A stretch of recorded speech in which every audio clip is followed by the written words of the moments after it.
Have you ever seen this? A perfect concrete slab, looking great 1 minute and then totally ruined by cracks just a few hours after it was poured? It's a frustrating sight. Well, today we're going to dig into exactly why that happens and, more importantly, how you can stop it, especially when the sun is beating down. I mean, it is the absolute nightmare for any site engineer, right? You pour a flawless slab, everything looks perfect, and then, a few hours later, there they are. Those tiny, dreaded hairline cracks that just scream, trouble ahead. So what's the deal? Why does this keep happening on our sites? Okay, get this. What if I told you that a whopping 80% of these devastating cracks, they all start from one simple, completely avoidable mistake? Yeah, you heard that right. It all goes wrong in those first few critical hours after pouring, and by the end of this, we're going to make sure you never make that mistake again. So, to win this fight, we got to know our enemy. And on the job site, when we're talking fresh concrete, that enemy is cracks. So what's our shield against this enemy? It's a little thing called curing. And look, don't let the technical term throw you off. Curing is really just about one thing: protecting your concrete. It's like being a bodyguard for the concrete while it's young and vulnerable. You're just making sure it has enough water and the right temperature so that the cement can do its magic and get super strong. You know, it's not about just letting it dry. That's a huge misconception. It's about helping it mature. All right, so if curing is our shield, then what's the attacker trying to smash it? You guessed it, hot weather. It is relentless. Fresh concrete is never more vulnerable than when those temperatures start to climb. And according to the standards like IS 7861, it's not just one thing. It's a triple threat. Think of it like a three-pronged attack. First, you've got high temperatures, literally baking the surface. Then, you've got high winds acting like a giant hairdryer, just blasting away all that crucial moisture. And to top it off, low humidity means the air itself is thirsty, just sucking the water right out of your concrete. It's the perfect storm for disaster. And when these attackers win, oh, the results are bad. We're talking plastic shrinkage cracks that show up almost instantly. The final strength you designed for? Forget about it. It's compromised. The surface gets all weak and dusty. You can even end up with deep thermal cracks. Look, these aren't just little cosmetic issues. These are serious structural problems. But hey, it's not all doom and gloom. We have a defense strategy. It's all laid out for us in the official rulebook, the standards that tell us exactly how to fight back and win.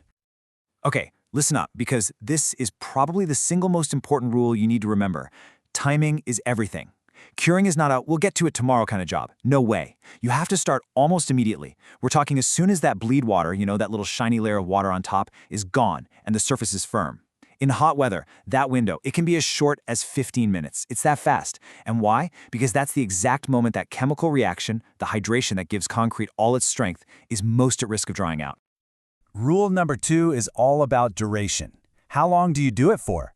Well, the standard minimums are usually 7 or 10 days, depending on your cement. But in hot weather, you got to extend that. We're talking at least 14 days. And this isn't just a nice-to-have suggestion, folks. This is absolutely essential if you want that concrete to last. Okay, so we've got the rules down. Now let's get practical. Let's talk about the actual tools you can use on site. Think of this next part as opening up your curing toolkit. There's a right tool for every job. First up, for big flat surfaces like slabs, honestly, the best tool is often the simplest one. It's called ponding, and it's crazy effective because it gives the concrete a constant, even supply of water. So how does it work? It's easy. You just build up little dams or bunds around the edges, and then you flood the whole surface with a shallow layer of water. Now, the most important part, the absolute key, is to never let it dry out. Keep that water level topped up. This constant moisture is exactly what the hydration process needs, and hey, as a bonus, it also helps keep the concrete nice and cool. But, okay, what about vertical stuff? Columns, beams. You can't exactly pond those, can you? So for these guys, your go-to tool is going to be wet covering. We're usually talking about Hessian cloth or gunny bags. Now, the process here is so important. You have to get this right. First, you soak the bags before you put them on the concrete. Don't put a dry bag on wet concrete. Then, wrap them on there nice and tight, and here's the part you absolutely cannot mess up. You have to keep them wet. Re-soak them constantly. In really hot weather, that might mean every single hour. Because if those bags dry out, they turn into an enemy. They'll actually start pulling moisture out of the concrete and cause the very cracks you're trying to prevent. So I'll say it again, never, Let them dry. All right, our third tool is for more special situations. We're talking about curing compounds. These are basically chemical sprays that you apply to the surface. They create this thin, waxy film that acts like a seal, trapping all the moisture inside.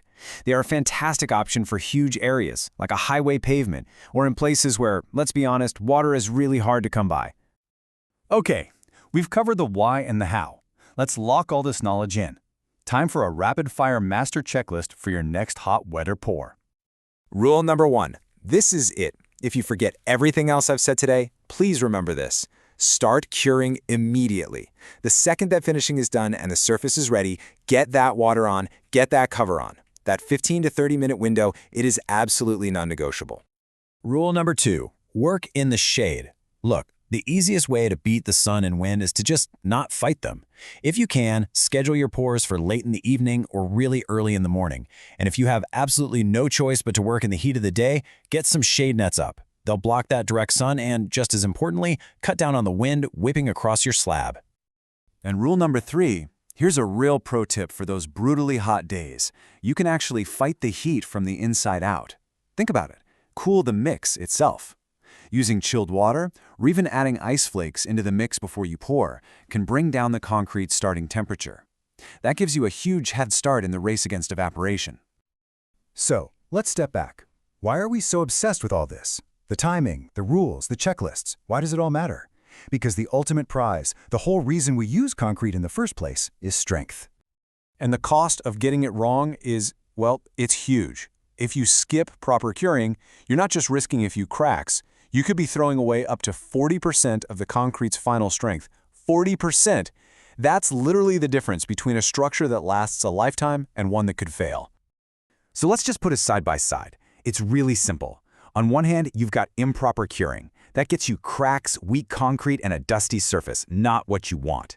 But on the other hand, when you master the cure, you get exactly what you paid for and what you designed. A dense, durable, super strong structure that's going to stand for decades. So the next time you're on site, watching that fresh concrete go down, I want you to ask yourself this one question. The choice is entirely yours now. You have the knowledge, you have the tools. So are you going to make concrete that just gets hard? Or are you going to make concrete that is truly, fundamentally strong?